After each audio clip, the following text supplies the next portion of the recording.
Taste the biscuit. Hey, how about you, everybody? Welcome into the Auburn Live call-in show. I'm your host, Jeffrey Lee, Senior Recruiting Editor for Auburn Live on 3. Today is Sunday, November the 19th, 2023. We are 24 hours removed from arguably the worst loss of our generation. We will get to all that. Auburn lost 31-10 to New Mexico State.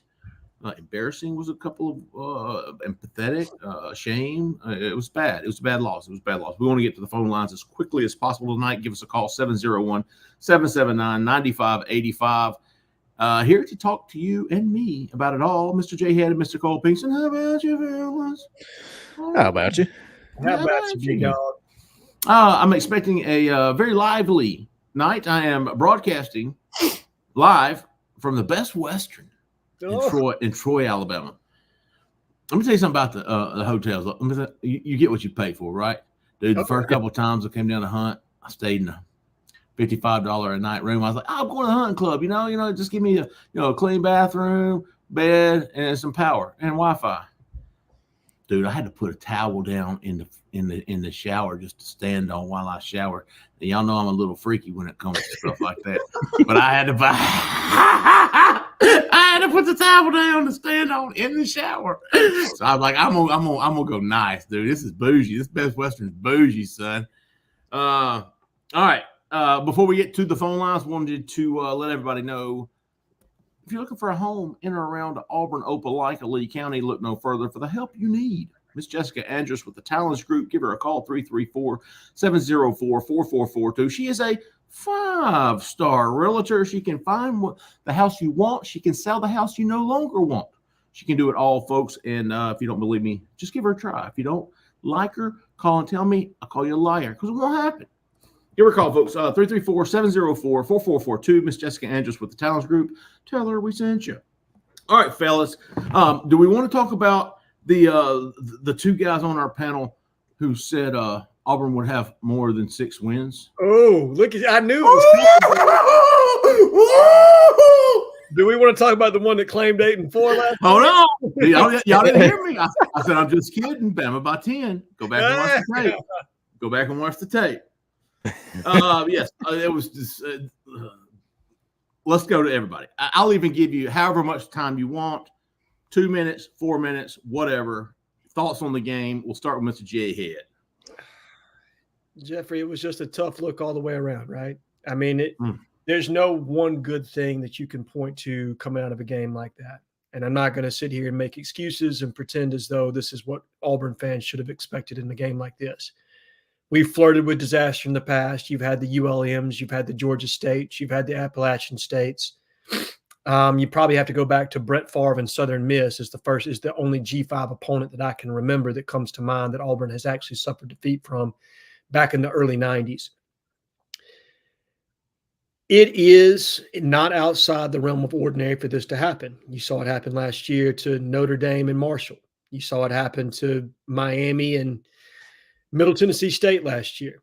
LSU lost to Troy. 2 years later, went on to win a national championship. And in no way, shape, form, or fashion am I trying to equivocate what happened yesterday to those. I'm just saying when in year one, when you have as much transition as you have, these things do happen. That being said, there's never an excuse for Auburn to lose to New Mexico State. It just shouldn't happen. We have more talent than that team.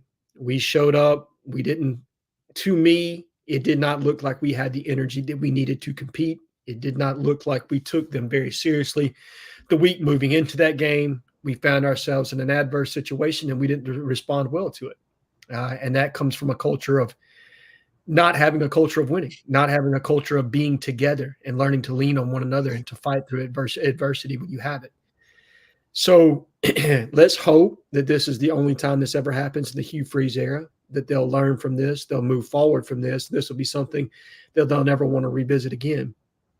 Because, and this isn't me saying Hugh Freeze on the hot seat, that's the furthest thing from the truth. But what does happen is that you lose equity with the fan base and you lose equity with the people that matter within your program that fund your program. They understand when you have one of these games. If you have two, that may be a wrap, brother. So you can't ever come back to this one again, but you can learn from it and move forward and be better. Cole Pinkston, you and I spoke a little bit yesterday after the game. Go a little bit more in depth with our folks here. Yeah, I got a lot of thoughts. I mean, to try to put it all in one here, I knew it was going to be bad when their quarterback body slammed Nehemiah Pritchett. And the response was, Yeah, and I'm not being funny about that. That is serious. I knew that guy was a scrappy playmaker coming in. I've watched him play. I think I gave a heads up on our show, like, hey, New Mexico State's better than you want them to be right now. We both said that. Absolutely. I agree with you, Jhead. Auburn is the more talented team, top to bottom, I think. But they're not talented enough to mess around with anybody. Agreed. I don't care if it's, a junior high team. No, I'm just kidding. But you get what I'm saying. You can't mess around when you got limited depth at every position, just about. That's exactly what they did. New Mexico State came off the ball. This is such an elementary thing, too. Okay? It's an elementary thing. You'll hear a peewee coach say it. Beat the guy to the point of attack. Come off the ball faster. Mm-hmm. It's such an easy coaching point. And I'm not saying it's coaching. It's want to. I mean, you can lead a horse to water. New Mexico State was coming off the ball faster. They had a better game plan. And they had enough players to be dangerous. And they made their plays. Yeah. Their receivers made plays. Their quarterback made plays. They ran it down Auburn's throat a few times. And Auburn couldn't stop the run. I mean, all those things together are a combination, and you get what you got yesterday. But look, Auburn fans are really not as upset about that as they are about the momentum you were feeling in recruiting and the momentum heading into the Iron Bowl. You blew it. Okay? Not with recruiting, though. And I hope we get some recruiting questions tonight because, I had to put out an article about this today where we talked about recruiting's not in as bad a shape as you think it is because of a loss like that. It hurts. It's going to change a few things. They're going to have to switch it up a little bit with what they're selling. You got to trust me is what they're telling them. It happens. But the response from recruits has been overwhelmingly positive. So I know that for a fact. We can field some questions on the recruiting, and I think you might be somewhat surprised at the fact that Auburn's still probably going to finish well in recruiting and still eyeing a top 10 class. And I don't think this changes that because Auburn fans can bounce back and get the energy back up. I've seen them do it. Auburn was on a 4-game losing streak this year, and it looked awful. This is worse. But, I mean, look. When you get emotional like that, emotional reactions, the emotional reaction to bounce back is just as quick as it is to go down like they are right now. Agreed. I think that's what was so disappointing to the fans was Auburn had such a good game last weekend against Arkansas, such a complete game, offense, defense, special teams, just dominated on all three phases. And then you coming in, you're a 22-point favorite over New Mexico State. You just want to do basically the worst case scenario in that game is, just do enough to win. That game was so bad. This is what it was to me. That game was, you think about back to the Cal game, one of the worst games I've ever seen, especially offensively. The only reason Auburn won that football game was because of the defense. Yes. And it was the same offensive production against New Mexico State, but the defense wasn't there to bail them out. The only thing positive you can walk away from that game, the only thing positive is McPherson kept his field goal streak going. Yeah. The turnover, which should have been, that was a fumble. I don't think it doesn't change anything except for the streak, the turnover streak. But that was the only thing. It was the Cal game without the defense. Yeah. The offense was pathetic. Defense was pathetic. 3rd and goal from the 17. Dude walks in. He fell into the end zone. The closest he came to not scoring was tripping over his own feet. Right, off a zero blitz when the linebacker should have drifted with the running back. So there was just so many disappointing aspects of that football game. And like Cole said, the momentum, that's the biggest thing. It was the momentum you built from that Arkansas road win where everything was clicking to the recruiting momentum, the buzz around recruiting. Here comes Cam Coleman back to Auburn and big old defecate. Jeffrey, speaking of California, Cal, I think we can all agree that Cal is not a world beater by any means. Yeah, right. They're not bad. I mean, they're a decent football team, but they're not. I mean, they would have a worse record if they were in the SEC, no doubt. And they've got 4 wins or 5 wins, whatever it is. 5 now. That, in my opinion, was Auburn's best win this season. Just finding a way to win. No. I mean, that was their best opponent win. Oh yeah. I see what you're saying. So that's not good. All right. When you're looking at this in the grand scheme of things and the whole season, confidence got way up here because recruiting was so good. It's not because you were beating really good teams. Right. You lost to the best teams you played. Okay. All of them. I would argue that Arkansas, Vanderbilt, and Mississippi State are the bottom 3 of the SEC, and then Auburn's right above them. Now, we didn't know that going in. We didn't know they would be that far down. And maybe there's Florida down there, maybe. But if they played Florida right now, you think they'd beat them? Hell no. Florida's tough. They may be losing, but they're tough. Correct. The only game that Florida lost this year where you really looked at them and like, what happened? The first game against Utah, which is expected when you go out to Salt Lake City. Sure. And then against Arkansas at home, where they just sleptwalked through the first quarter. And beyond that, Florida's played pretty competent football, minus getting shellacked by Georgia, which Georgia's doing to everybody right now, by the way. Right. But my point in saying that is you get blinded a little bit by momentum, okay? Yeah. You as a fan base, you get blinded by momentum a little bit. Auburn does not have a really good win this season. They're just doing the best they can to hold it together, guys. And Hugh Freeze has been saying that from day one. He has. I mean, this is not shocking. It is shocking that you lose New Mexico State. Absolutely. But it's not shocking that you're sitting at 6 wins. That's not shocking. No. I think if you reverse course and you lose to Arkansas and you beat New Mexico State, I don't think the reaction is nearly what it is right now, right? Yep.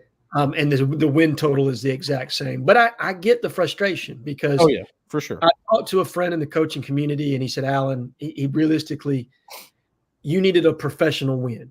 And by that, what I mean is you just needed to par-putt this out. It's not like you just needed to win by 3. You didn't need to go out there and blow them out. You just needed to get a win, find a way to scrap and get it done. And Auburn was unable to do that. And it's put yourselves in a precarious situation. And so now Hugh Freeze has to make sure that he goes and finishes recruiting very strong, that they put a competent product on the field against Alabama and try to really show what this team is made of from an effort standpoint. Regardless of the score, from an effort standpoint, Alabama needs to know that Auburn was on that football field come Saturday. They need to feel that later on down the line. And then you've got to, you've got to repair the damage with your fan base, and you got to figure out a way to make sure that moving forward, this doesn't happen again. And I feel really confident in saying that the reason why recruits seem to be positive about this, and not positive. I mean, they're confused too. They want to know, that's a weird loss. Okay. Sure. But they're not just like, not going to Auburn, because that is not the feedback here. And I think the reason for that is because, guys, if Hugh Freeze is going to be as open about his roster situation in a press conference, what do you think he's saying to recruits and their families? What do you think he's been saying to them the whole time? Think about it. Okay, they knew that this was possible before it happened, and that's why they're not shocked like the fan base is. Quick stat, Jeffrey, before we go to the questions. But in-house counsel, Bobby Sweatpants, made a very interesting post today. He did. And he said, and I quote, minus Javarius Johnson, Auburn does not have one blue chip starter on the roster on offense. Every other starter is 3-star or less coming out of high school. Wow. Put that into context for a second. Wow. And it is true. Like even your bet, like look, now to me, Jarquez Hunter was a 4-star. COVID got to that situation. He wasn't properly evaluated. Okay. But think about that. In Auburn's proud history, when have we ever had one 4-star starter on our roster? Dylan Wade wasn't a 4? High 3. Wow. Wow. Man. Connor Lew, high 3. That's a stat. That's some quality work there by Bobby. That's almost as glaring as, hey, Auburn has nobody in its 2021 class. It's supposed to be your junior class right now. They got one, Jarquez Hunter. Yeah, Jarquez. They got one dude in one whole class, and you've got one 4-star starter in your line. And he wasn't a blue chip either, the one guy from that class. Hey, let me say this real quick before we get to the phone, Zach. It goes back to Cole's point about recruits and losing games and how that affects dude. If recruits base their decision on what the team was currently doing, Mike Norville at Florida State, he went 3-9, dude. He's not ranked in the top 5 right now because recruits saw what he did at 3-9 and was like, you know what? Nah, I'm probably gonna look elsewhere. Hell, look at I think everybody, Saban, Kirby Smart, Dabo, all these cats had 5-6 losses their first year. Yes, every one of them. And again, Norvell lost to Jacksonville State in his second season, and now he's on the verge of a playoff, given his starting quarterback's not there. So who knows what happens in the ACC championship game? But I guess I'm just saying, dude, that doesn't affect fans. Take it a lot more negatively than recruits do. Agreed. All right, Zach, get us to it there, big dog. Oh man, we got. As you can imagine, the call lines are full. I will say this, that we cannot again reciprocate communication. Is that correct? Yes. So okay, that's all right. We'll get to we get to more calls that way. So when you call in, first of all, I would like to say that Miss Jessica and I are on the outs. That's why I'm in the hotel room. I put on this, look like I was going hunting, but it's not. I actually found out she puts ice in her milk. Oh. I said, I'm done, son. I mean, that's a deal breaker for me. Ice in your milk? Never. That's kind of crazy. I'm not going to lie. I've done it once when I overheated my kid's bottle. You know what I mean? I had to drop some ice up in there. You know what I mean? Now, so she went and had some Oreos and milk the other night. I was like, hey, let me get one. I look in the damn mason jar. She's got ice in her milk. Bro, I packed my bag. Said, I'm out, son. That's unsat. That's unsat for sure. Is she alone? Do other people put ice in their milk? That's the question of the night. Okay. I would be shocked if someone else did that. Maybe one, because we have a lot of callers. So maybe all right, one. let's hit have a higher volume. 5960. You're live. No introduction needed on this one. Bring it on. What's going on with that? I like how Edward knows. It's just that. Hey, Edward knows. Heck, you have to float this conversation, baby. Oh, man. I've been the biggest sunshine pumper, the foundation being poured and the land being cleared. I said all that. What I saw yesterday is just unacceptable. It's unacceptable, Zach. And I understand. I can tell you exactly how we got to this point. Cam Coleman decommitted Sunday. You went full on recruiting mode this week, and he turned his offense over back to Philip Montgomery. You can tell his hands went on it, sir. His hands went on it. It's just like when you got that girl that you really like, but you like her more than she really like you, and come find out she ended up with somebody else. Then you get news that they done broke up, and that was you and Cam Coleman. He found out that, oh man, Jimbo out the way. I got to ease in here and try to backdoor him right quick. And I think that's where all his attention went to. And I mean, I really can't knock him for that. But if that's the route you're going to take and you're going to be full out on recruiting, what you probably going to have to do 2025, somebody here got to roll on his offense. I'm just going to say it like that. You and Philip Montgomery, your philosophy, don't mess. So what you got to do, you got to cut ties with that, and you got to find you somebody to run closer to the same system that you run, which ain't hard because the whole world running RPO for real. So that shouldn't be hard to find. But what we had yesterday with all the momentum we had, to lose that game, that hurt.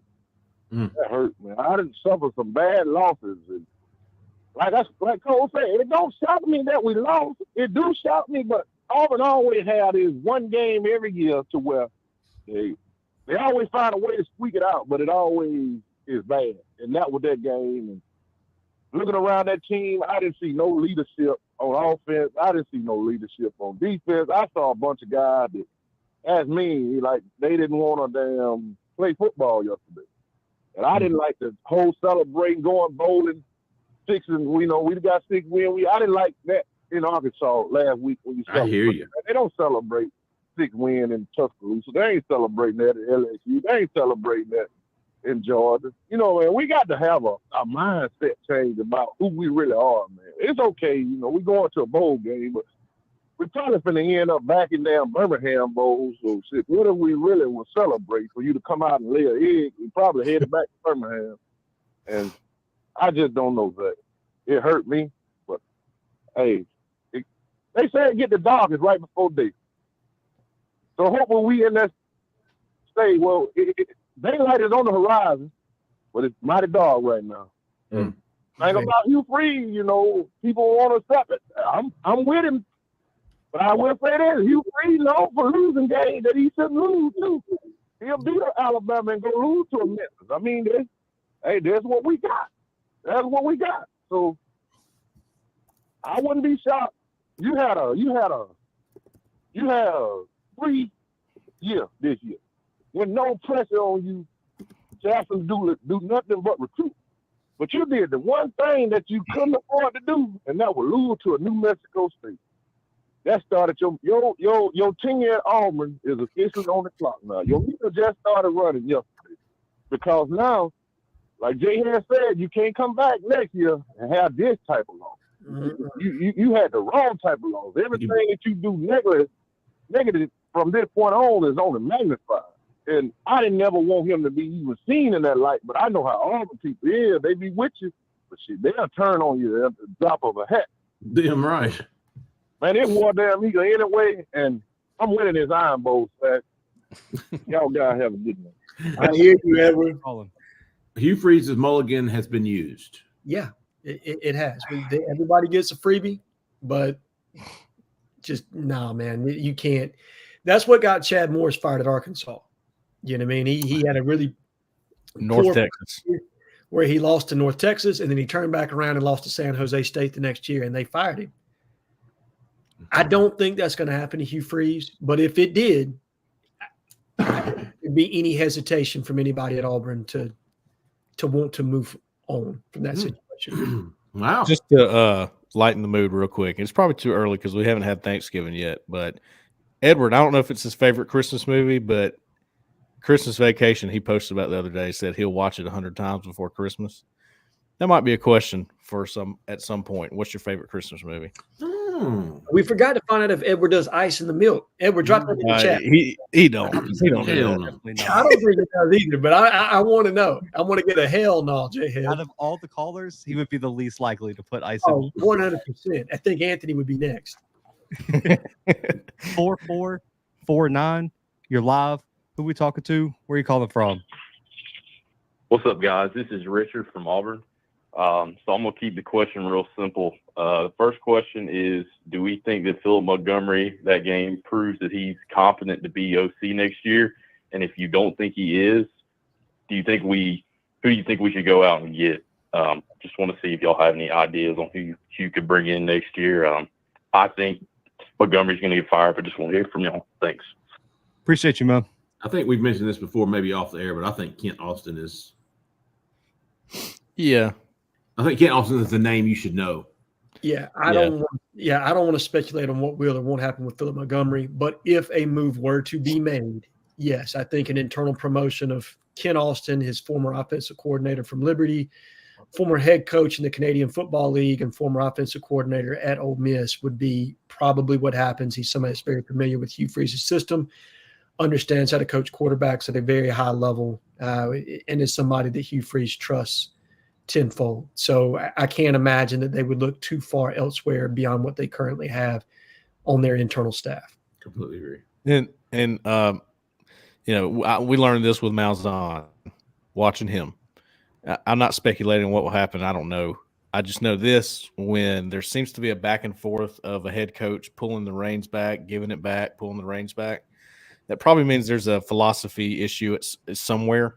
And I'm just speculating. I don't know that for sure. I'm looking at the situation and going, it would make sense to me. It wouldn't be shocking if they did part ways, but we'll see what happens. Unbelievable. Got down out of my stand at dark. 20 minutes later, $3. Jeffrey. Welcome to Jeffrey Lee. Murphy's Law. 1406. You're live. Who we talking to? Where are you calling from? Josh Corbett from Birmingham, Alabama. How are y'all tonight? What's up, man? What's his name? Josh Corbett. Josh. Oh, yeah. Oh, John. I know everybody's speculating Hugh went on the recruiting trail according to what we saw last night, but a lot of it comes from that sideline and those players that are on the sideline not playing at that current time. There was no enthusiasm or energy coming off that sideline.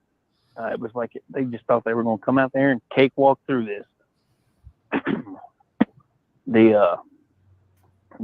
That's one of the biggest things I saw yesterday, because we were sitting in Nelson Club looking directly at them. But so with recruiting, we're still projecting a top 12-ish class? Absolutely. Yes. Yes. Yeah, everyone say yes. Okay. Good deal. Well, year one, he's used up his get out of jail free card, and hopefully this is a big learning curve for these current players and coaches. So appreciate it, guys. I'll hang up and continue listening. Appreciate you, Josh. One Quick comment. Go ahead, Jhead. I think that the worst thing that could have happened to the New Mexico State game is the way the Arkansas game went. I think the best thing that could have happened to the Iron Bowl is the way the New Mexico State game went.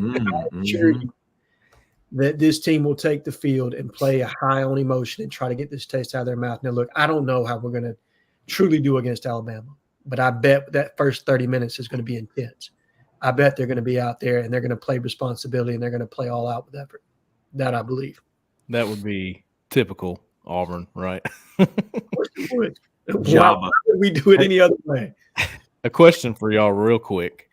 If Auburn were to land Cam Coleman, do you think the fan base would forget about this loss? Okay. I think a segment of it would. Yeah. I think there's a segment that absolutely would. Okay. It's a two-parter. Second part, if Auburn lands Cam Coleman and Ryan Williams, Yes.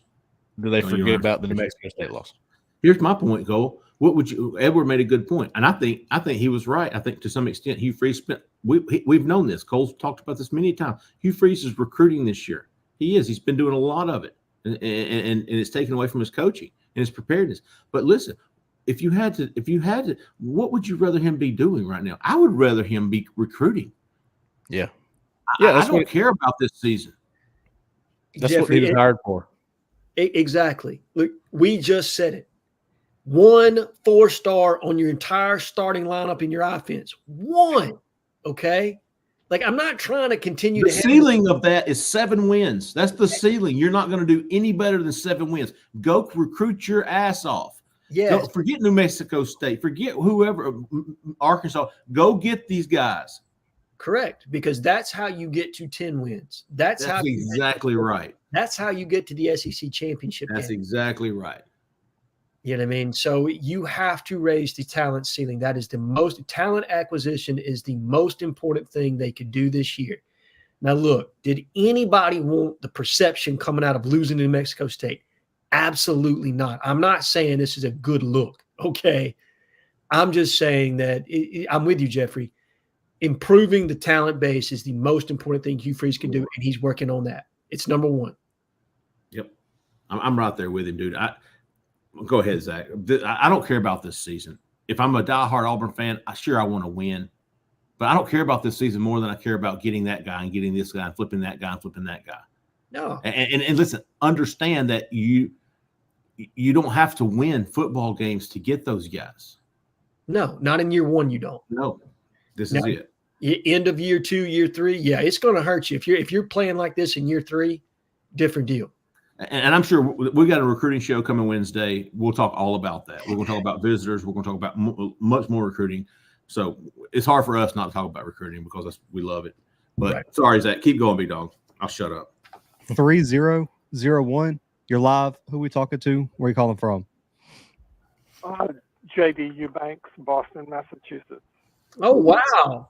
What's up, man?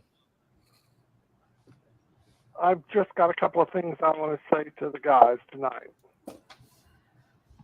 Go for it, brother. Go ahead. Hi, guys. How are y'all?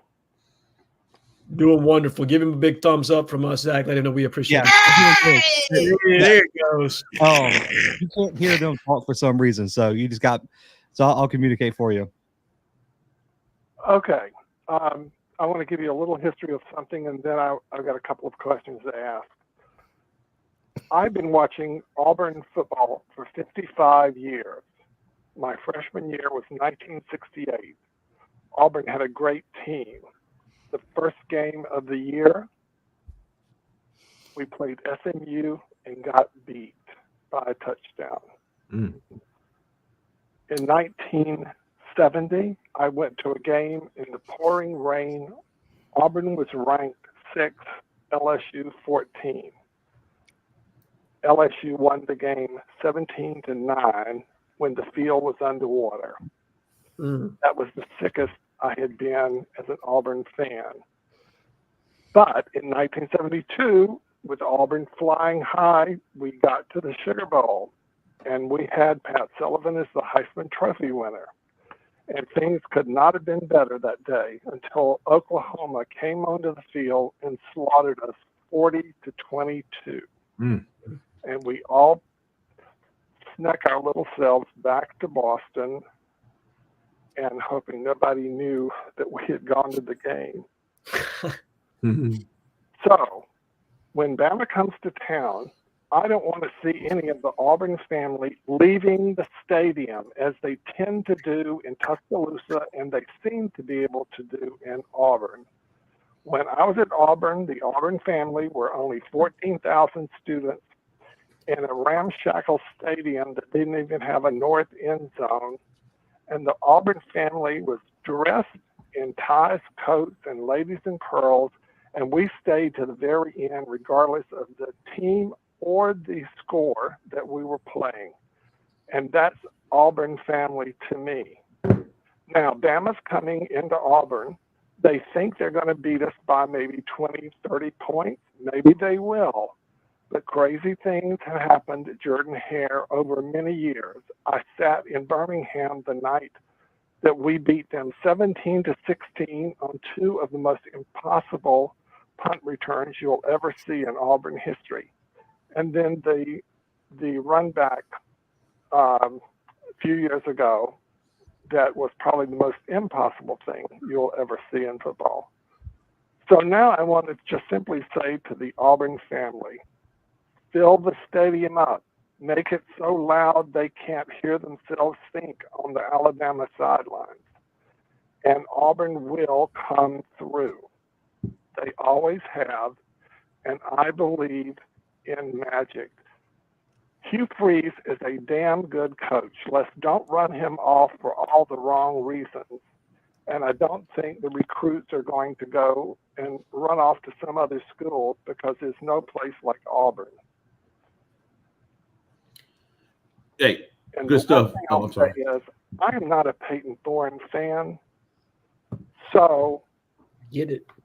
He is not an SEC caliber quarterback. He's a good quarterback. He's not an SEC caliber quarterback. Everybody needs to come to that conclusion and realization at the end of this season. And I don't know where you find some hotshot. Maybe the quarterback from New Mexico State will come to Auburn and play for us. But Peyton Thorne needs to go, and we need to find a replacement. And that's all I've got to say. And one thing that Jeffrey, Jeffrey, you need to get an agent for bird dog commercials because I love this show is your bird dog commercial. I got my bird dogs on right now, boy. Oh, don't, baby, don't do it now. I can't even see it. I can't see my belly.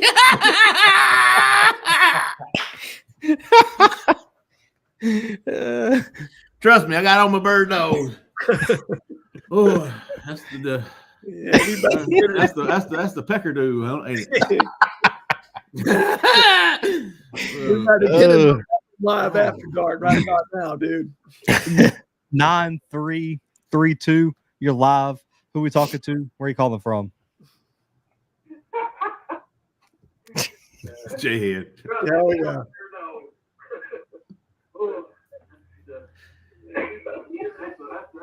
I love how we get the replay. You know?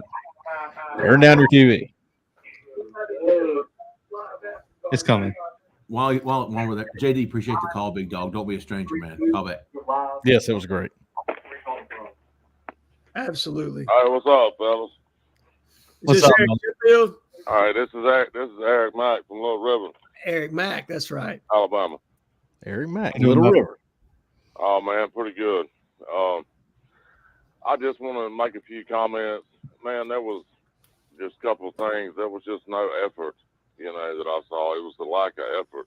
Mm-hmm. And Hugh Freeze may be recruiting, man, but that's not an excuse for effort. That's true. Okay? And to get blown out, I mean, it wasn't like it was a close loss to get blown out by New Mexico State. And to think that you're fixing to welcome Alabama in and play harder just seems far-fetched to me. So, I'm not here to sunshine pump, and I'm really disappointed in this loss, man. So, and to old Jeffrey, man, I understand if he's on the out and outs, man, there shouldn't be no ice in the milk, I like old Eric Mack. Appreciate you, Eric. All right, y'all have a good one. Good stuff, big dog. If you are a member of the Corner, and I hope you are, if you're not, you can be for $1. Come join us. Bobby Sweatpants, who you alluded to, Jhead, had another really good one today. And I really don't want to go into it too much because it's walking a fine line of something that I really don't want to talk about personally. Of course. But I think it's a pretty good, logical, sound answer to why you might have seen an effort issue. So go find it. Hell, I might have to. If it has to do with transfer. We'll go to the next caller while you look for that. 2822, you're live. Who we talking to? Where are you calling from? What's up, fellas? This is Cole from Knoxville. There he is. What's up, Hope Cole? y'all are doing well. Great name. I know y'all can't hear me. Just a couple questions though. Obviously, losing to Mexico State sucks. Yes. That's always unacceptable. Yeah. At Auburn, in my opinion. But clearly, I know a lot of people have said this. She was recruiting this week, doing the stuff, trying to pick up Cam Coleman, trying to flip whoever else to get us a good class. There seems to be a lack of trust between Hugh and the people he is entrusting to come up with a game plan. If Hugh is going to be recruiting and he's going to be putting this much effort into it, and I think he'll have to for the next 2 to 3 years, initially the way that he is now, what change do you have to make to get some trust inside that program where Hugh can say, all right, I'm hitting the recruiting show this week. I trust who's there to make the game plan. I trust who's there. I trust their hands on it. Or is it one of those things where you hire in people who can recruit like Hugh Freeze can? Because I think the problem that we're running into is Hugh is the best coach on our staff. He's the best recruiter on our staff. And I mean, that's obviously why he's the head coach. But there's got to be something's got to give there, I think, long term for us to play up to the standard that we need to play up to. And heck, this could come when we have better players. It could come if you get better players on campus. It may require less of Hugh being involved with the game plan. But I think for now, he's got to be involved, man. It just looks so bad. It's so unbelievably bad when he's not. And then there's almost like you can see when he gets involved a little bit. It's like there's this glimmer of hope, or either I don't know what I'm looking at. But what do you guys think?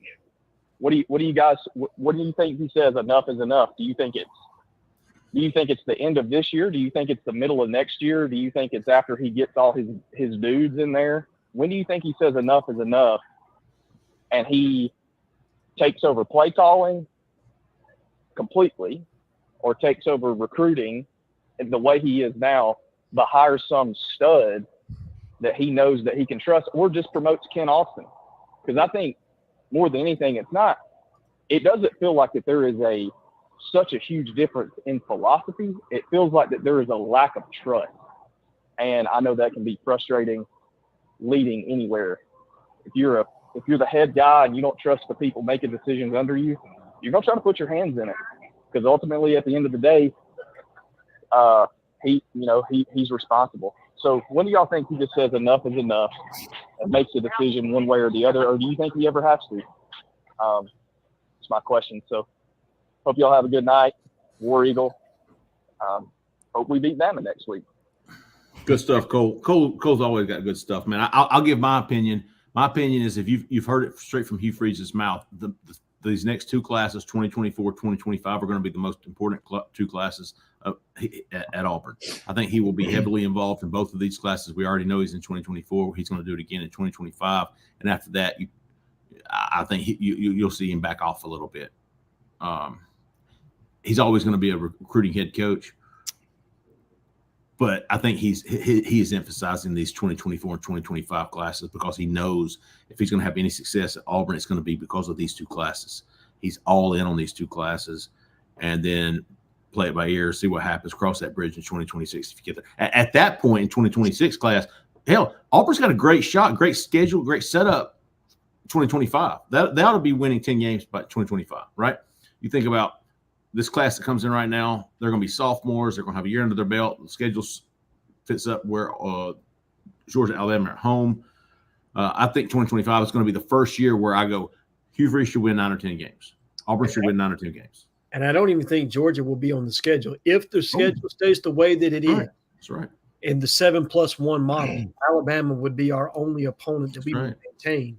So Georgia even falls off your schedule. So there's the potential that, I think, to me right now, obviously you're at 6. You'd love to get to 7 by either beating Alabama or winning your bowl game, what have you. You know what I mean? Next year, it's get to 8. You know what I mean? That's kind of do another 2-game improvement. And then it's, can we make the jump to 9 or 10? You know, but you're right, Jeffrey. And look, there's the tough part of this question for me. I know that Cole had some very pointed questions with regard to, and I'm not placing blame here, trying to anyway disparage Cole about Hugh Freeze being the best recruiter on this staff. I think there's some very good young recruiters on this staff. I think being an effective head coach recruiter is a different dynamic that Auburn had. And if you look at programs that have had success recruiting around the country, Alabama, Georgia, Miami with Mario, those guys are all big-time head coach recruiters. And those are guys that James Franklin at Penn State. Those are guys, Jim Harbaugh, very involved in recruiting at Michigan. Those are all guys from the head coaching seat that take recruiting very seriously. And, they have to find a balance. But they all are very involved. And I don't know that Hugh's ever going to be completely able to back out. I'm with you, Jeffrey. He's going to find more of a balance after this next year. But he's always going to have his hand in it if Auburn's going to continuously find itself in the top 10, which is where we need to be an effective SEC football team. Absolutely. And I want to add to that, too. A lot of good stuff there from him, by the way, on that call. The big question was about trust and trust within the building, right? I'm going to keep coming back to this, guys. I'm going to stay on it. I think you find trust in the building when you get your players in there, number one, because right now you only have about 4 of your players in there because transfer portal's sort of a different animal. Let's be honest about that. Yeah. Keldrick Falk, Connor Liu, Kayan Lee, Jeremiah Cobb. Never seen an effort issue from those guys. So here's the other thing about a play caller that you may not think about. Okay. I don't care if it's Philip Montgomery, Chip Lindsey, Gus Malzahn. Every single play caller becomes much better when they have good football players. It is, and that's a quote from our buddy Keith Niebuhr, and he nailed it. He said that 100 times. It is amazing how good of a play caller you are when you have good players. How does that happen? You got to get some good players. That is the answer. And that's why Hugh Freeze was hired, because he's shown he can flip a roster. Look at Liberty. Yeah. Yeah.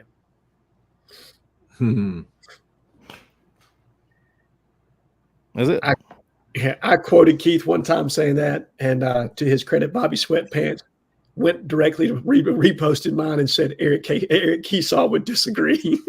I mean, look, there's a few guys out there. You give Eric Keesaw, you give him the offense, the players that Georgia has right now or Bama has right now. Agreed. You're talking about him differently. I guarantee it. Yeah, I agree. He may not be great, but he's going to be better. Significantly. Yeah. 8861. You're live. Who we talking to? Where you calling from? Kevin from Wimmer, Alabama. Oh, Kevin. Kevin. Hey.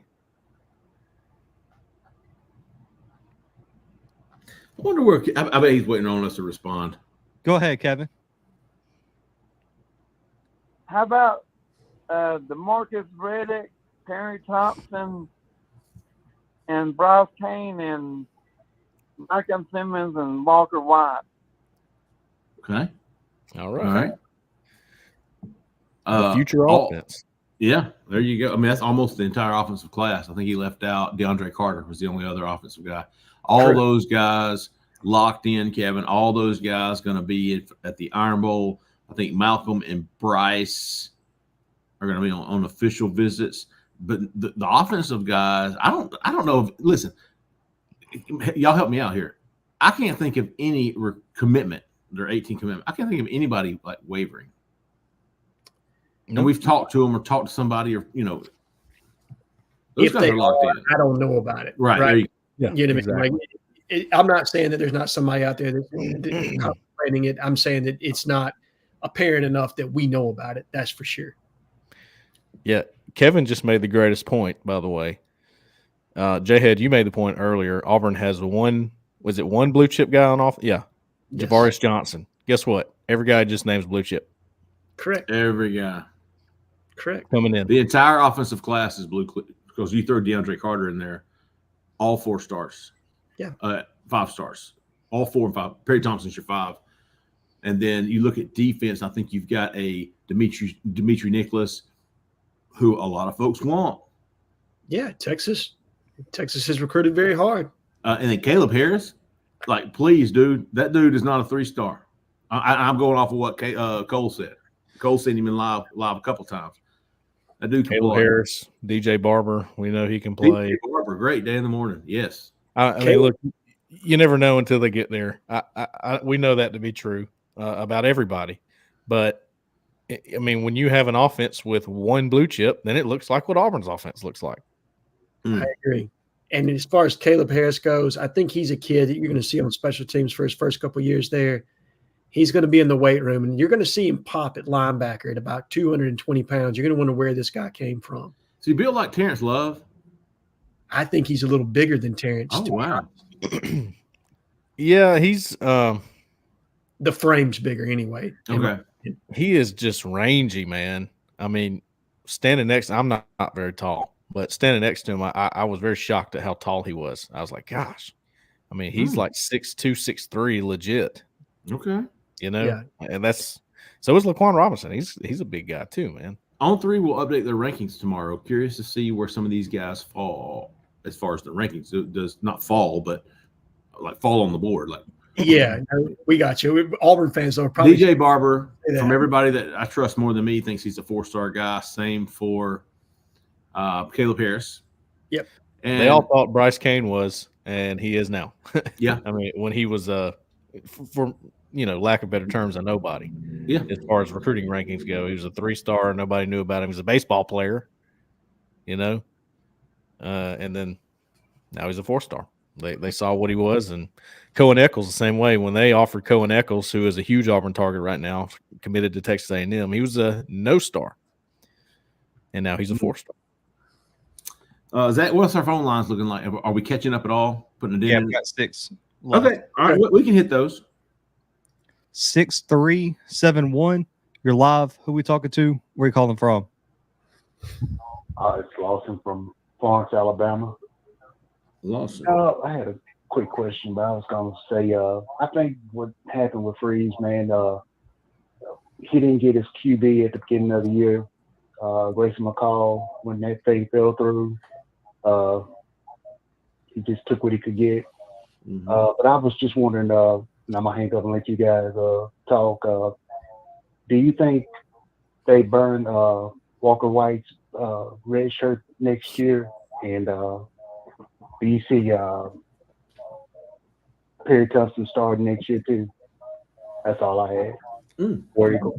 Appreciate you, Lawson. Perry Thompson, I think everybody expects this. He's a day one starter. Yeah. Yes. I mean, or day one, too deep. By the end of the year, I expect. Yeah, game one. I think he's. Who's going to beat him on this current roster? I have no idea. What's an experienced transfer, wouldn't it? Well, he's an outside receiver. The 3 guys that really can make plays that is not Rivaldo Fairweather are Javarius Johnson, Jay Fair, and Caleb Burton, and they're all inside guys. So it is wide open for an outside guy to come in. Yeah, but he's good enough to do it too. And then he said, Walker White. Red shirt, yeah. I don't expect him to burn that. I don't expect if he's burning Walker White's red shirt. Well, it's tough to say. Either something's really, really right, or something's really, really wrong. Agreed. There's no in between on that one. I will say this real quick. Watch out for O. Henry Brown. Oh, really? I have heard that there are some people in that building very high on Henry Brown. Well, what is Hank?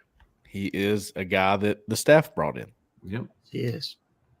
Guys, that's important. I'm telling you, it is. Still not a blue chipper, according to the rankings. No, he's not. But, but neither are a lot of the quarterbacks that fans want Auburn to get in the portal. Absolutely. That's correct. Michael Pratt was a big-time 3-star. Yeah. I think Auburn take a Michael Pratt right about now. Ooh, yeah. Yeah, he can play. 5202. You're live. Who we talking to? Where you calling from? This is Darren, Destin. Darren from Destin. Nothing to it. How about y'all? Hey, I just want to say, unlike Auburn's effort this week, this team has got a hell of an effort. Appreciate all y'all, because there's been some real content tonight that actually I was sitting waiting on the call, and then Cole brought up. I'm like, are we in another situation with Gus Malzahn? Is it Chip calling the plays? Is it Gus calling the plays? Who the hell do we blame for the and terrible play calling? And sometimes, just we didn't know where to point the finger at, right? And hold who accountable. And then Jhead come up with something, and then Jeffrey was dead on. Y'all do a great job. So War Eagle to you guys. Appreciate everything y'all put into this great show y'all have. Thank you. So here's the thing. Am I old school or what? Why do we have Sean Jackson sitting on the sideline at a 3rd and 1 or 4th and 1 like that?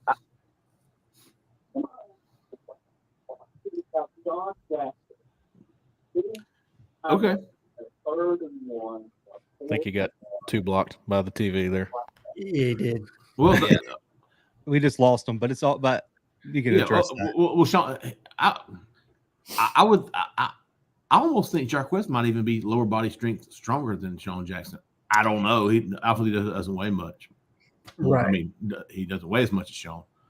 But if you can't get it with Jarquez Hunter, and I get what he's saying too. Don't get me wrong. Sean Jackson's a big old boy. Yeah, he's a big boy. He's a big boy, and he's good. He can play very good. I think one of my biggest issues with everything that happened yesterday was the lack of rotation at running back. Now, look, Hunter's been hot, but you needed a spark. Mm-hmm. And I don't understand, if you're willing to rotate quarterbacks like you have, why would you not rotate a strong running back room? Brian Battie can get you a spark. I tend to agree, Cole, but the snaps on offense were so limited. I mean, you're 100% about that. And I could get into the specifics of that because I watched very quickly. New Mexico State had 2 defenses called every time. Yep. Okay. Auburn would go out in doubles, which means 2 receivers on both sides in a spread formation. They're in cover 3. Okay. The slot guy was either Brandon Frazier, Luke Deal, one of your blocking guys. They knew it. All that is film study and going out. Personnel 86 is in. Okay, he's coming in the box. And they'd motion him in the box. And when they did that, they brought him in, and the safeties walked down, and you got a 9-man box essentially. Yeah. And then if they didn't motion, you're in cover 3, you roll with cover 3. A lot of 12 personnel for Auburn. Yeah, they can't get out of 12 personnel because they don't have outside receivers. I know. And that was what I was going to say, Cole. And that's a major tendency. I caught that when we were playing against Arkansas. They just weren't good enough to make any difference. Oh. Make any changes. New Mexico State absolutely loaded the box. You're right, with 9 guys. And you saw the safeties walk up. I mean, I guarantee the safeties weren't, 5 yards off the ball? I mean, they were absolutely in the box, just daring us to throw that RPO. Absolutely daring you, and they didn't have the athleticism on the field to do it. And they dictated the RPO. And they made sure that Thorne was going to make the throw read instead of the handoff read or the Correct. pull. And you saw him pull it a lot. The reason was because they squeezed every time. They wanted to see if Peyton Thorne could beat him with his legs. He couldn't.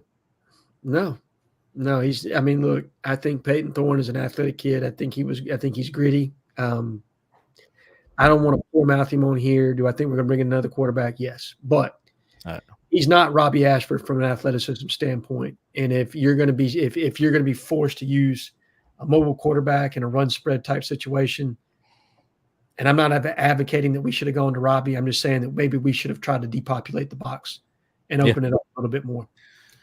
Yep.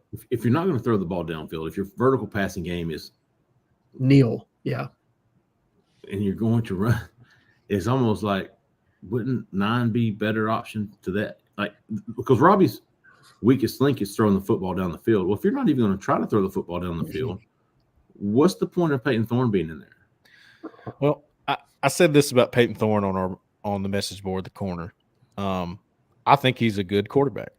Mm-hmm. I don't think he's a game breaker, a game changer. Okay, he's not that guy. And for what Auburn's offense is right now, they need somebody like that, and they don't have it. Robbie Ashford's better with his legs, yes, but he is not a game changer either because he can't throw the football. Okay, so you don't have a game changer quarterback, and that's going to hurt you in situations when the game plan on the other side is excellent. And if I can see that he's not a game changer, don't you think New Mexico State all week looked at it and said, okay, if we're going to lose, let's make beat us.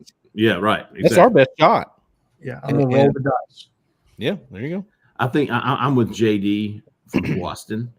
And Cole, we talked a little bit about this last night, man. Peyton Thorne would be a fantastic – he's not the game breaker like Cole said. I don't think, my personal opinion, he's a quarterback you can win championships with. I think he would be a fantastic backup. Really do. He's going to limit you somewhat in what you can call and what you can't. But and I told somebody this after the game last night. What we've seen all year long, that's not Hugh Freeze's offense. and I'm not saying the calls and this and that. I'm saying we grew up over the past 10 years watching Hugh Freeze light it up. Yes. Slinging it down the field, 50-50 balls to 6'3" wide receivers on the outside. This isn't his stuff. He can't run his stuff. I think both of y'all said this. He doesn't have the personnel to do it. Yeah. Not with what's gotten him to where he is in the seat that he's in right now. So that's what these recruits, these 6'4", 6'3" wide receivers. This is not, the product you saw on the field. That's not us. I can't run what I want to run. Go back and look at my film at Liberty. Go back and look at my film at Ole Miss. That's what I want to do here, and I can't do it because I don't have you. Come here, let me unleash the beast, son. Mm-hmm. That's right. And there's always a selling point. And Auburn itself has a lot to sell anyway. So you got that working for you. Relationships, Auburn, and the opportunity to turn this program around. Hell, Micah DeVoe said the same thing last night. It's pretty cool. This is a rebuilding thing.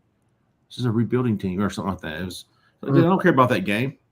Yeah. I don't care. It was an anomaly. Jamonte Waller, too. He didn't care. Okay. He didn't care. All right, we got 4 more, Zach. So let's see if we can get through them. 8-9. You're live. Who are we talking to? Where are you calling from? This is Bobby from Bardstown, Kentucky. All right, Bobby from KY. Hey, I just want to make some comments on my observations from the game last night. We keep hearing all the time about how there's a talent gap between Auburn and the other teams. Talent didn't lose that game last night. No. The team strictly wasn't prepared, and that falls onto Coach Freeze and the coaching staff. And what makes me more upset is the fact that we were punched in the face when the quarterback body slammed Nehemiah Pritchett, and we didn't do nothing about it. Auburn was bullied in their own backyard, and we didn't have a response for it. So that's what makes me more upset than anything is the fact that we got punched around and bullied, and we didn't have no answer for it. It was like we gave up on the game. And I don't know what else to say other than that. It was a sad performance all the way around. Not going to get an argument from us, I don't think. Appreciate No, definitely no argument there. I mean, that's what we all know to be true. But there's obviously context to go around it and what's going on in the situation. That's why we do shows like this, right? Sure. Cole, was it just me? Because me and you both played offensive line. Watching Peyton Thorne get slammed and not a single offensive lineman get a punch off aggravated me beyond belief. That's when you just take the penalty. Like the offensive line coach teaches you, don't let your quarterback get hit. Someone's got to get something off. Yeah, I agree with you. And as a offensive lineman who played just a little over 200 pounds and about 5'8", I have a problem with slow people. Because I wasn't very strong, but by God, I'm coming off the ball and I'm hitting you in the mouth. Okay. And Auburn's offensive line, for the first time, really, they've been pretty good this year. Okay. They just were so lackadaisical, I thought. They were flat. Yeah, flat. And again, there's a root, and that is our job. I feel like we have to go to the root and find out why. And instead of just stating, it sucked, well, it was terrible, blah, we got to find out why. And that's what we do, the 4 of us. And I think we do a pretty good job of it personally. And, I think it has a lot to do with not having your guys. I think that's a big deal. I mean, why else would you spend all this time recruiting, all these resources, all this money? I also think, Cole, look, and I'm not trying to bag. I don't know a large majority of these kids. You guys do, okay? But I think when you have as much transition as we had in the transfer portal this past year, 20-plus kids, you don't necessarily know what attitudes they're bringing into the building. I think a large majority of those kids are fantastic kids. But when you don't have a culture of winning and losing together, learning how to win together, being hit with adversity together, there's a culture effect to that, and you can't create that in 1 year. It doesn't matter how much you try. There's an accountability portion of culture and learning to win that this team has not accomplished just yet. And regardless of how much talent you bring in, you still have to make that transition, and you got to do it together and lock arms together. And this team hasn't reached that point. And I don't know that it's capable if you make that much transition in the transfer portal again. I think that's also actively by the staff. I don't think they plan on having that much transition in the transfer portal as a part of that reason. I think their plan is to go high school heavy, and then they're going to, they're going to fill gaps. I mean, look, I'm not saying they're not going to the portal. They're going to try to get, they're going to try to shop in the top end of the portal, 8 to 10 guys, but I don't think they want to do what they did last year. Are you guys surprised at all? Because we talked about the 3 teams that brought in the most transfers: Auburn, Texas State, Colorado. All 3 started out 3-0. All 3 are sitting at 6-5 or worse right now. Yep. Aren't they all 3 last night? Aren't they all 3 first-year head coaches, Zach? Yeah. All first-year head coaches. And all like over however many transfers, and all got smacked this weekend. Auburn loses to New Mexico State. Texas State gives up 77, and everyone saw what Washington State did to Colorado on Friday night. The only coach that's a first-year guy that's had true success is Jeff Brom at Louisville, who's got his team in the ACC championship now. I think they're 9-1, 10-1. Yeah, 10-1. 10-1 after beating Miami, and they went relatively heavy in the transfer pool. And might win the ACC after Jordan Travis broke his leg last night. Yeah. That's a real thing, man. Hired mercenaries, man. Transfer pool. Most of the guys are. You think about it, there's no loyalty to program. There's no loyalty to team.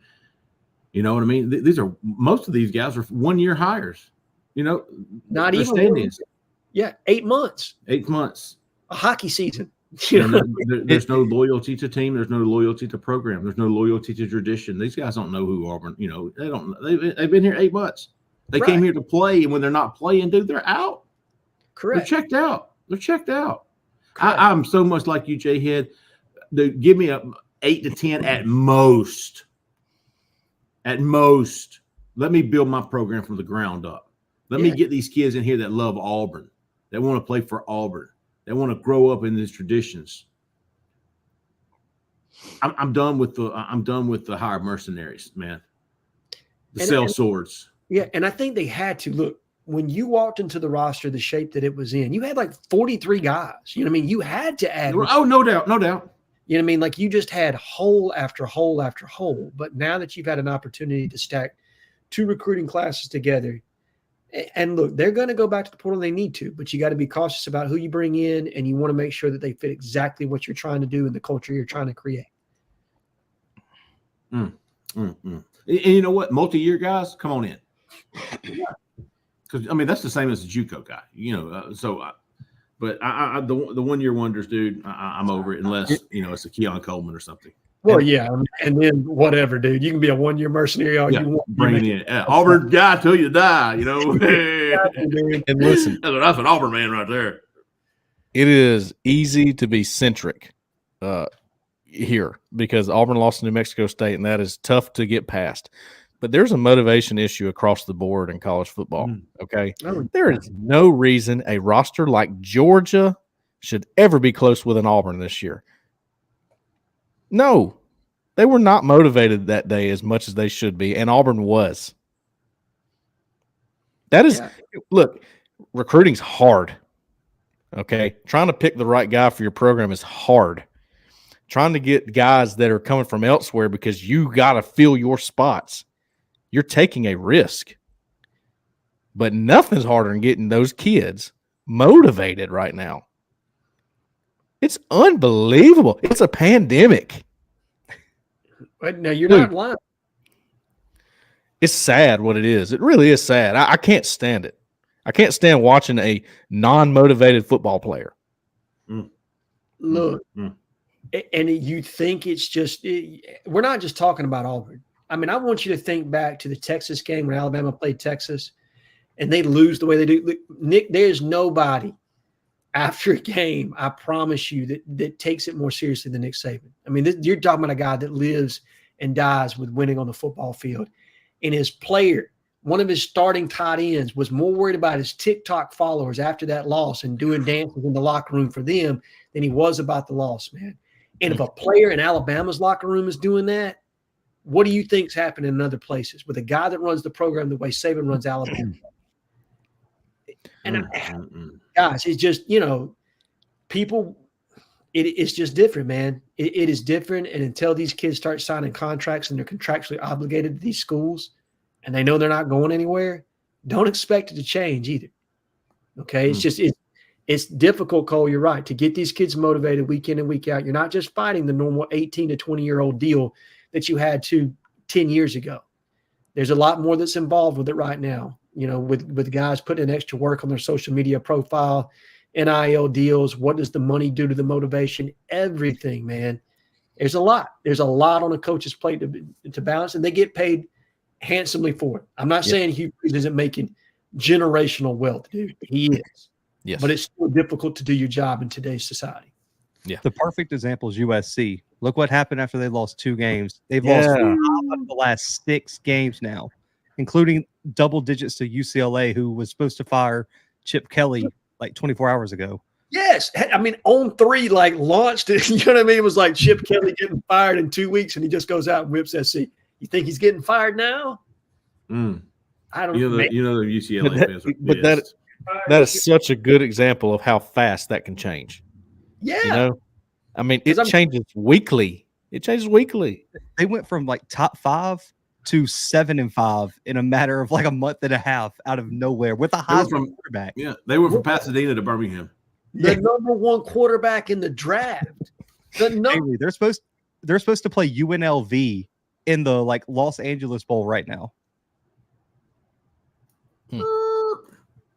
All right, Zach, we got 3 more. Let's get through them, big dog. 2622.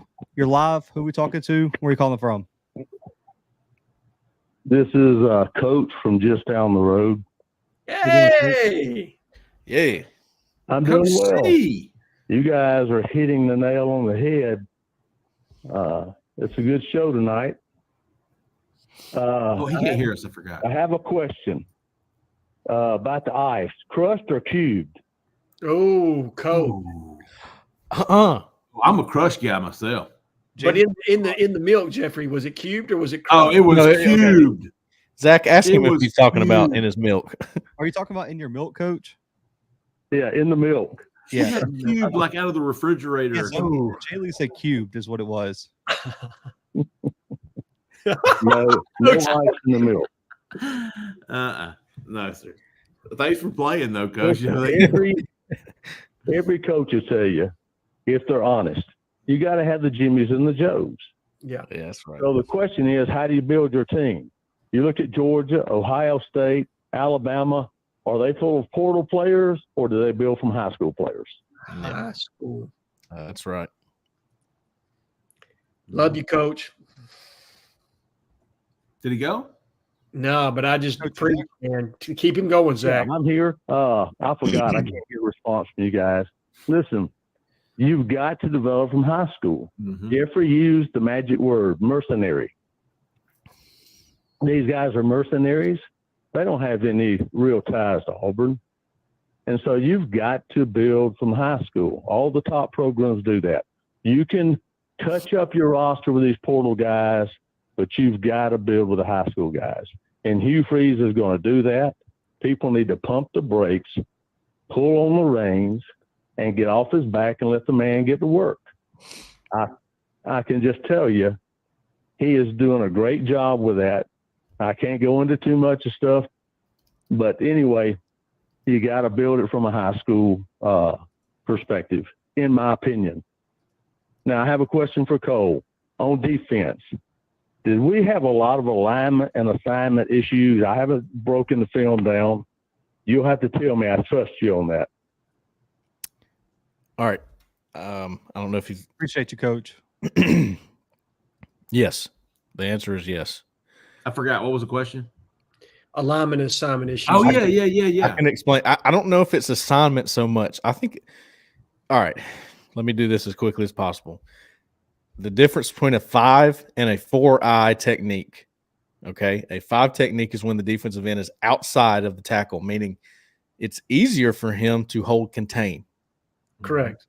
All right. A 4-eye is when he's on the inside eye of the tackle. Correct. Got it? that means if that tackle's going to reach him, it's a lot easier for him because he's inside. Now, what they do on the 4-eye side, they put a nickel on that side, Keontae Scott. All right.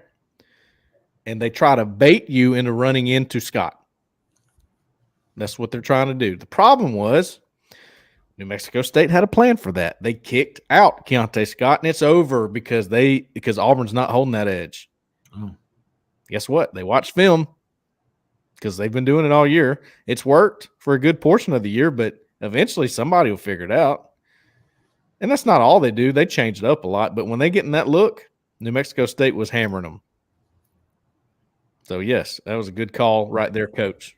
The edge was never set, I felt like. Man, dude, their running back, he was beating everybody to the corner. I'm going, this is an SEC defense? Yeah, no, we got into that mint front, that tight front with the 2 4-eyes, and you're right, Cole. They just had leverage every which way. And when you don't have a nickel, or when you have a nickel, even trying to hold the edge when you're running that, you know what I mean? When you either got the counter coming out or you're kicking out there, whatever you're doing, you know what I mean? It's hard, man. It was a hard matchup for Keontae. I felt bad for him. I also felt like we over pursued and didn't hold gap integrity either to the backside, and they were going to cut a few things back and hurt us there. It was not a great performance defensively from an accountability responsibility standpoint. All right, Coach, we appreciate you, big dog. Don't be a stranger, man. 8466. You're live. Who we talking to? Where are you calling from? Hey, can you hear me? Yeah, you're live, man. Okay, this is E. Moss, man. Sheffield. Yeah. What's going on? What's up, E. Moss? Oh, I forgot they can't hear me. Yeah, it's just us, man. I'm being rude. I ain't gonna speak too much on the game. I kind of called it out last week. I bet on this same thing last year. That coach, man, he's got Hugh Freeze's number, and I think this is the way he likes to coach the game and milk the clock and get you all mixed up like that. And I think that's one of the things that gives a lot of these hurry up offenses. I think this is what Hugh Freeze was afraid of at the beginning of the year. You remember the beginning of the year when our offense had the identity of Frederick Nani and nobody knew who the hell he was? I think this is kind of what he was scared of leaving the defense out there, them not being able to get off the field on third down and them just getting taken advantage of. And it goes back to the Jims and Joes. We need them. But I think Freeze had a fear of running into a coach that would control the clock like this. And if you give a guy like Keel, if he can control the line of scrimmage, he'll control the clock and he'll choke you out. But I'm still behind Freeze. I'm okay with that. It really didn't hurt as bad as it did a lot of people. I don't know why. I guess maybe I kind of seen it coming. I didn't think we'd lose, but I did think they was going to give us a problem. He did. But my recruiting question, I'll do it real quick because I know y'all only got a couple left. We're right at a year since Freeze been hired. When he was hired, I think we had one guy committed that was going to play an All-American game, and that's the GOAT, Cole. That's his man right there, Reed. After that, he flipped 4 players, Scott, Lee, Lou, and Falk. So we ended up with 5. I remember reading something saying that was the most that we had ever had. The other day, Carter, I think he got DeAndre Carter, D. Carter, not to be confused with the D. Carter from Vanderbilt. I love you, Eli. Dante. He got his invite. So I think that puts us at 5. Say if we was to flip a Cam Coleman, we'd be at 6. So I just want to ask y'all how many, once signing day is over with, how many guys, how many All-American guys did we get? And I'll hang up and listen to y'all. Love the show, guys. Love y'all, man. War Eagle. Appreciate you, Emos. Hey, he did. Great He was question. he was very alert to the threat of Jerry Keel. Yeah, he was. Yeah, he was. Boy, Okay, did that new clock rule really just screw them in this one? he used Hugh Freeze's game against him, right? That's what Hugh did at Georgia and everybody else. He turned the tables on Hugh on that one. He sure did. All right, so Emos wanted to know All-Americans, Walker White, I think Amon Lane. Hey. Is Amon Under Armour All-American or is he Army? I'm going with both of them, like Under Armour Under or Armour. Armour. So Amon, Walker, DeAndre Carter. Yes. Was Riddick and Perry? Yep. Who's the safety from South Florida? It's Kinsley Faustin. He's in Yeah. the Army. 6. It used to be the Army game. Now it's just the All-American game. That's right. In That's San Antonio. 6. Who else? I think I'm gonna put I meant to do this the other day. Cole wrote a story about this. I think there were 5 at the time you wrote that, and I think DeAndre Carter makes 6. But I want to put a post up and just say, hey, here's an Under Armour game. Here's the Army game. Here are the commits. Yeah. Here are the targets. So I'll do that. I did just the All-American Bowl. It was 4. Oh, really? Yeah, and it's Carter, Riddick, Boston, and Walker White, I think. Yeah, he's in that one. Yeah, Jamonte Waller. Jamonte Waller's in the Under Armour game. That's right. There's going to be 7 or 8, I believe. Yeah, it's the most we've had in a minute for sure. Waller, Perry Thompson, and Amon Lane in the Under Armour, and then Carter, Walker White, Kinsley Faustin, and DeMarcus Riddick in the. Hey, y'all remember Kinsley Faustin, dude? They love this kid. Do we have one more, or do they drop? No, it dropped. Okay, cool. All right. Yep, we're good. All right. Corbett called in. He's from Birmingham. Josh Cole. Josh wants to know, is slide protection an epidemic? Like Kublik is saying, like Cole Kublik is saying. And it's not because of the offensive line, in my opinion. Running backs. Okay, slide protection relies on a running back to get the backside of the slide, and they're terrible. I've seen maybe one good running back at pass protection, and it ain't Jarquez Hunter. Okay. I don't know what happened with that. It ain't that hard to coach. Okay. Just go get the guy. They sit there and wait on him and get blasted. So that's what's wrong with slide protection in college football. Slide protection. Slide. That's the thing with pass protection. Everybody thinks it's on the offensive line. Not always. And I think I've listened to Kublik on this some. I mean, I think he's got some really brilliant points. And Cole, I agree with you on the running backs not being able to pick it up in the protection aspect of it. But he's saying essentially that from high school moving forward, coaches have defaulted to slide protection and defenses have adjusted with wraparound blitz, delayed blitzes, things of that nature that have made it more problematic. And are getting quarterbacks set up to get their faces crushed in. So it absolutely is a problem. The question is, what is the offensive line and offenses? How are they going to innovate, and what are they going to put in next? Who knows?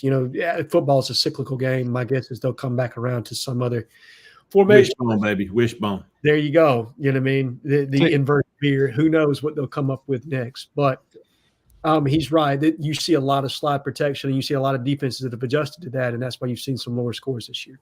I'll tell you what. I'll put a slide protection breakdown on the board. We'll do that. Wing T, baby. Coming back. just drop it down. Get to the wing Our T. high school coach is just like fist pumping here and you say wing T. I was the wing. Like that was the guy. You were the wing back? Yeah. Yeah, I was. God, I was slow. All right, so listen. Duncan 09, 18 commits. If Freeze could pencil in those last 7 spots, this is a great question. Hey, man, you get your choice of targets, right? Of reasonable, legitimate targets. We appreciate it, Big Duncan. But I always like to say, subscribe, turn those notifications on. We really do want you to subscribe to our channel, man. We're trying to get to 10,000. Yes, we would love that. That would be awesome. I think I used to work with this guy. Anyway, continue. Okay. So who's your last 7 spots? We can throw them out. So one's got to be Cam Coleman for me. We'll start on offense. Cam Coleman, Cohen Eccles. Yes. Favor Edwin. Yes. Michael Smith. Michael Smith. Did we say Cam Coleman? Yes. Yeah. So we're at 4. So you got 3 minutes. LJ. Oh, give me a JUCO offensive lineman. Okay. Oh, yeah, at least one. At least one, right? Give me either L.J. McCray or Beeman. Yeah. And then KJ. I'm gonna be I don't really think. How about Jalewis Solomon? Yeah, one of those two. Yeah. I'm gonna be honest with you, man. I think the need's greater with another offensive lineman. If we're I was being going to say, put my two JUCOs on there, the Richardson kid and the Wilford kid. Yeah, I'm not saying we don't need defensive backs, but I think you need more veteran defensive The backs. offensive class it only has 6 guys in it right now. Yeah. I mean, I would donate 6 of those 7 scholarships to offense, and then Absolutely. give me one big time tackle. offensive lineman. Yep. Yes, there you go. Good stuff there, Duncan. Appreciate you, big dog. Bubba and the Old Man Sports Talk. I wonder if that's a show. Yeah, I actually was curious. I went and found him. He'll post every now and then.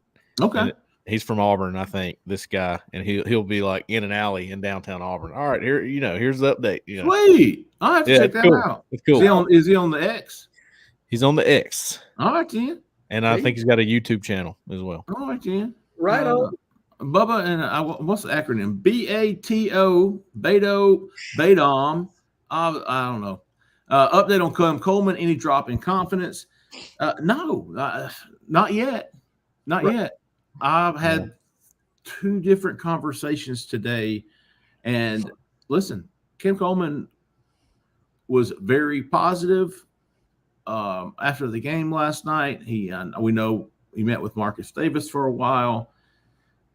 I don't have any drop in confidence. I think I thought Chad Simmons had a great piece today on 3.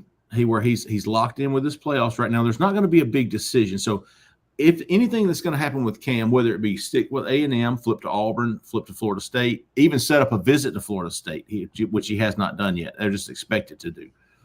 Nothing's going to happen until they either lose the semifinal next week or win the finals in 3 weeks. So I'm looking December at the earliest that we'll get some real movement with Cam Coleman. But he'll be back Saturday for the Iron Bowl. And I like the trajectory here with Auburn and his recruitment. I'm probably I got it at 75. I think I put it on Friday. I'll have it on there until I hear a reason not to. And I haven't heard that yet. No, I honestly believe, I do not think A&M is going to be a factor. I know Damien's still there. Damien's still recruiting him. I do not see A&M as a factor, contingent on who they hire at head coach. Like, obviously, they hire somebody that Cam has a relationship with. Right. Everything's out the window there. But I really feel like this comes down to Florida State and Auburn. And if you want Cam Coleman at Auburn, you might want to contribute a little bit to Florida State's collective so that they can land Jeremiah Smith from Ohio State. Because I don't think they've got the money to sign both those kids. I'm going to be honest with you. Perry was working on him yesterday at the game. Yeah. Malcolm Simmons. I will say this. I talked to him very briefly to Cam Coleman last night, and he did not want to interview, which is understandable. Look, guys, at this point of the year, it's really awkward sometimes because they don't want to do it. Yeah. Especially when they're committed somewhere else. Oh, yeah, you have to ask because no thank you is an answer, and that's news. I mean, He said no to the interview. And look, it's been hard to get in touch with Cam Coleman lately because he's high priority. And his phone never stops, I'm sure. It does. And I can't say I understand because I don't. I don't know what that's like. It's a tough deal, I'm sure. So, but he was very, very nice about it last night, and I wanted to make sure everybody knew that. He was like, I just don't think I want to do that right now. Yeah, I hate it. Yeah, especially it puts him in an awkward position. He doesn't want to be rude, but he also doesn't want to talk, man. You also have to think, they just got done talking with coaches at Auburn. They don't want to talk about another school. If you ask them that, hey, what about your A&M commitment? It's just one of those deals, guys. That's how it goes. That's the part of the year we're in right now, unfortunately. It's a fun part of the year. It's going to get wild because transfer portals are right upon us. But this is just how it goes. So don't look too much into him denying the interview. Well, everything that we've heard is positive with him. I have yet to hear anything negative with Auburn on him. No. I think our most recent outside linebacker commit, I believe he no commented coming out of the Ole Miss game, right? Twice. Ole Miss and he sure did. Sure did. No comment in both. Matter of fact, I ran after him because he had gave us the old okey doke. And I was like, hey, big dog. Hey, man, you want to give me? He's like, no, man, I really don't. I said, okay, cool. Right. No problem. I have to ask. I respect you. I'm not going to, force you to do that. So I respect Cam for walking by and say, hey, man, I really don't. No thanks, man. I appreciate that. I do too. My whole point of that was a guy can no comment to reporters. Right. Doesn't mean anything, right? Like that. I think that's smart in today's world with as quickly as things travel across the internet. You know what I mean? It's not like back in the day, dude, when you first started doing this, Jeffrey, and you got comments from a kid. Like how quickly did it get to another coaching staff? Now, matter of seconds. As soon as you get a story up, somebody in a recruiting room somewhere is going, "Oh shit, get him on the phone." You know what I mean? Yeah. We will. We'll have a very in-depth recruiting show Wednesday. We're going to talk about expected visitors for the Iron Bowl. We've already got a list started on the corner, Auburn Live on 3. Hey, y'all be on the lookout for a special big game special at Auburn Live on 3. I think they're going to offer 50% off an annual subscription beginning tomorrow. Look that up. We're always going to have the $1 for the first month. So if you haven't already, get signed up for Auburn Live on 3. Wednesday, we're all going to be back. We're going to talk recruiting. May have commitment this week, maybe 2. I don't know. Kind of lost some of that momentum, It's like, last week we were like, over 3.5. Hey. Now I'm like, I'm glad I feel 2 right about now, brother. I took over. We'll see. So Favor Edwards got to keep an eye on. Cole Nichols is coming in. Cam Coleman's coming back. Ryan Williams is coming to Iron Bowl. We're going to be talking a lot of recruiting on Wednesday. We appreciate everybody tonight, man. Edward from Selma got us kicked off. Kid Country Kid. Richard from Auburn. Josh Corbett from Birmingham. JD from Boston. My Boston accent sucks. Anybody got a Boston accent? How do they say it? Boston. It's wicked awesome. And Wicked awesome. JD has some good stuff. Eric Mack, I hear you, big dog. Cole from Knoxville, always got the good stuff. Kevin Wilmer, keeping us on our toes about the 5 offensive recruits. Lawson called in. Darren from Destin was great. Bobby from Kentucky.